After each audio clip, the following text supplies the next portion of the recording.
ഇന്ദിരാ ഗ്യാരണ്ടിയിൽ മാസം തോറും വിദ്യാർത്ഥികൾക്ക് 1000 രൂപ നൽകുന്ന പദ്ധതിയുടെ പ്രാഥമിക പ്രവർത്തനങ്ങൾ ആരംഭിച്ച് ഉന്നത വിദ്യാഭ്യാസ വകുപ്പ്. സംസ്ഥാനത്തെ കോളേജുകളിലെ വിദ്യാർത്ഥികളെ കണക്കെടുക്കാൻ നിർദ്ദേശിച്ചിരിക്കുന്നു. സർവകലാശാലാ തലത്തിൽ കണക്കെടുപ്പ് ആരംഭിച്ചു കഴിഞ്ഞു. 7 ലക്ഷത്തോളം വിദ്യാർത്ഥികൾ ഉണ്ടെന്നാണ് പ്രാഥമിക കണക്ക്. ഗോപാൽ ശിലാസനൽ വിവരങ്ങളുമായി. ഗോപാൽ, ഇപ്പോൾ വിദ്യാർത്ഥികൾക്ക് അക്കൗണ്ടിലേക്ക് 1000 രൂപ കിട്ടുന്ന പദ്ധതി വളരെ വേഗം നടപ്പാക്കുമെന്നാണോ വിദ്യാർത്ഥിനികൾക്ക് പ്രതീക്ഷയോടെ കാത്തിരിക്കാമോ?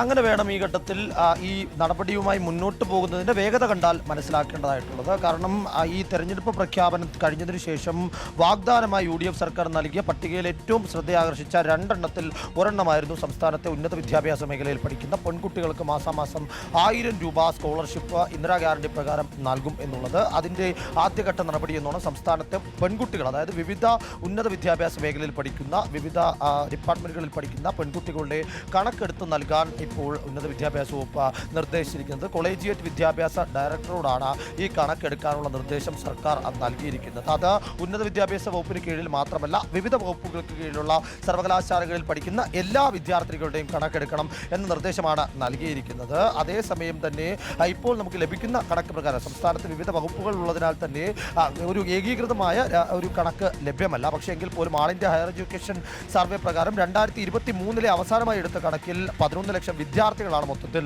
കേരളത്തിൽ ഉന്നത വിദ്യാഭ്യാസ മേഖലയിൽ പഠിക്കുന്നത്. അതിൽ 6 ലക്ഷം മുതൽ 7 ലക്ഷം വരെ പെൺകുട്ടികളാണ് പഠിക്കുന്നത്. അങ്ങനെയെങ്കിൽ ഈ കണക്കിലുള്ള എല്ലാ വിദ്യാർത്ഥികൾക്കും 1000 രൂപ വീതം മാസം അനുവദിക്കാൻ തുടങ്ങിക്കഴിഞ്ഞാൽ അത് വലിയ സാമ്പത്തിക ബാധ്യതയിലേക്ക് പോകും എന്ന ആശങ്ക കൂടി ഈ ഘട്ടത്തിൽ ഉന്നത വിദ്യാഭ്യാസ വകുപ്പിലെ ഉദ്യോഗസ്ഥർ പങ്കുവെക്കുന്നുണ്ട്. പ്രത്യേകിച്ച് ഇടതുപക്ഷ രാഷ്ട്രീയം കൈകാര്യം ചെയ്യുന്ന ഉദ്യോഗസ്ഥ വിഭാഗങ്ങൾ മുന്നോട്ട് വെക്കുന്നുണ്ട്. കാരണം ഇത് എങ്ങനെയാണ് നടപ്പിലാക്കേണ്ടത് എന്ന കാര്യത്തിൽ ഒരു വ്യക്തത ഉണ്ടായിട്ടില്ല.